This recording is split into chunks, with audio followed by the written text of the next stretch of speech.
There's one place in Isabela that defines a true Isabelino.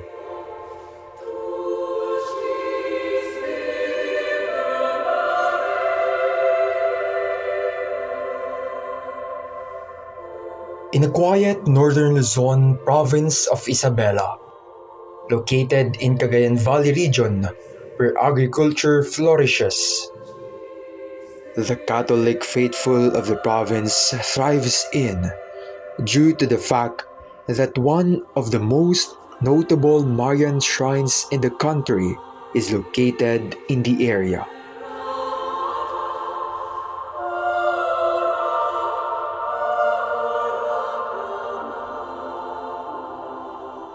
The National Shrine of Nuestra Señora de la Visitacion de Guibang, the Queen and Patroness of Isabela Province.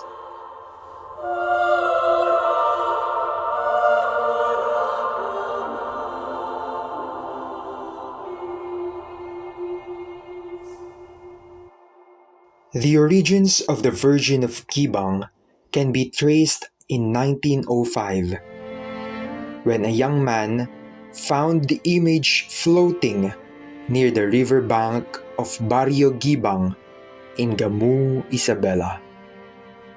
First of all, if you notice, it's like the story of Our Lady of Piat. It's always through the river. The image was found floating in the river. Okay? It must be nearby where the chapel is now. It is found by a family of Father Panao. Father Panao was a priest from Cabagan. He was a parish priest of Gamu. And when he was parish priest of Gamu, his relatives went with him. And they settled in a barrio of Gamu, which is Guibang, by the river. They were the ones who found the image of Our Lady of Guibang floating. On the night of the visit, a couple were amazed by the smell of sweet fragrance that filled the household. They found out that the fragrance exuded from the image.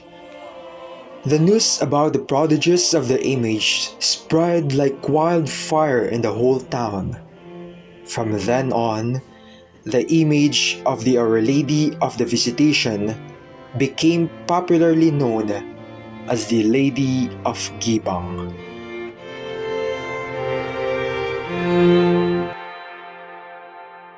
Immediately they found out that the statue is miraculous. Okay. They were not satisfied in putting it in their house. So they built a very small chapel. I have seen the chapel. It's made of cogon. Very small. But that was the will of the Blessed Virgin to have a little place to be in. And that was a very, very small chapel. On one occasion, they wanted to bring the image on a journey, but the image became too heavy to be carried.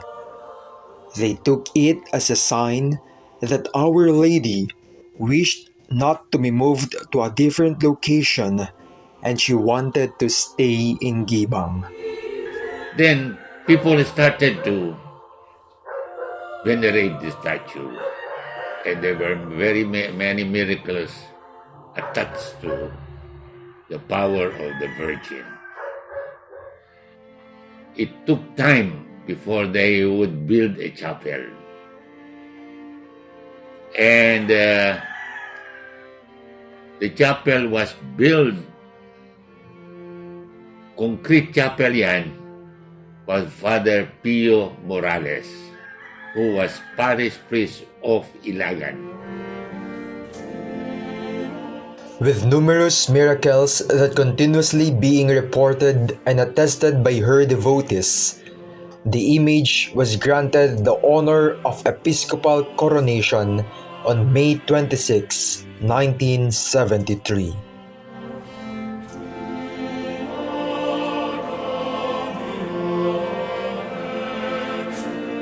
The simple chapel dedicated to the Virgin of Guibang was later elevated to a national shrine in February 13, 1986. There was a mass in Guibang from Ilagan, and then Father Quirico for a while, but he died. So nobody was really rector until I came 1990s. I was chaplain of the shrine. As devotion grew, a chapel was built for her to accommodate more pilgrims who flocked Isabela province to pay homage and asked for her intercession. And people started to come. And it was my role to expand the old structure. That was the one that was, you might say, demolished by Father wanted to put a bigger one, a permanent one. But I expanded it because people started to come in. And it was then that we involved the whole diocese by having the novena by parishes. One of the most notable miracles of the Virgin is by making her presence felt by the strong scent of Sampaguita flowers. And it is said that the phenomenon continues to this day. Devotees would also attest that the Virgin is also making nocturnal visits oftentimes. A Morseco verse are found sticking on the dress of the Virgin. In Ilocano, Purikit, and in Libanag, it is called Paragipi. If you want to, this is my own perception. If you notice that in every diocese during the pandemia, one or two priests died, but not in the Diocese of Ilagan. It is my perception that it is through Our Lady of Guibang. Why? For 2 times, the statue went from parish to parish. I thought that was the healing power of the Blessed Virgin. Many priests got sick, but no priest died. To this day, many devotees continue to flock her shrine in Guibang and continue to experience more miracles from different illnesses and answered petitions. Delia Pararuan from Barangay Osmeña, City of Ilagan, Isabela. Since birth until I grew up, I'm really a devoted Catholic, and our Blessed Virgin Mary is my companion in growing up until I reached this age. So now I'm a retired city treasurer of the City of Ilagan. At lahat ng prayers ko po ay answered. I have 3 children and they are all very successful. So before, when they are still young, so every tuwing may problema or may request, may petition, all were answered prayers po. So maraming salamat sa ating mahal na Virgin Mary, sa ating mahal na Panginoon, at naging masaya ako at this age. Ako si Monina Morales, natira dito sa Guibang, Gamo Isabela, sa harap ng National Shrine ng Our Lady of Visitation, Guibang, Gamo Isabela. Ako ay nagtitinda ng 35 years na ng religious items dito sa Guibang Shrine ng Guibang, Gamo Isabela.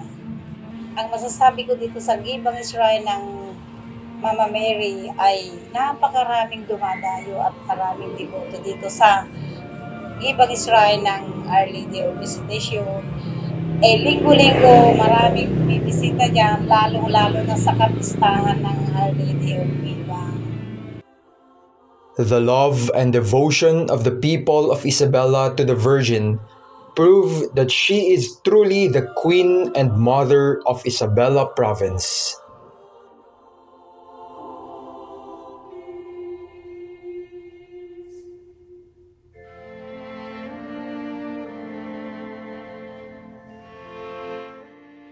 Farmers would go to visit the Blessed Virgin. At that time, I was writing my dissertation on the Banag culture. And I interviewed some of the farmers. What do you pray when you go to the Virgin? And they would say, nothing. They would just be there to be present in front of the Virgin.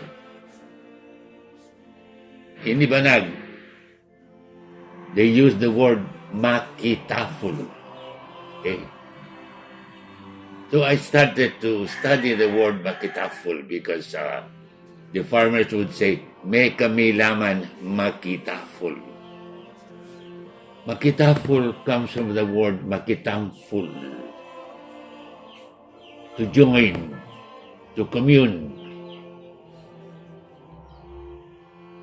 And for me, they were teaching me that to pray you don't have to say any word. You just be there and commune. That was the lesson I learned from these farmers. Makitaful. They didn't know the Our Father. They didn't know the Hail Mary. They do not know how to say the Rosary. They don't know any prayer. They just be there, sit down, and join the Lady. Makitaful.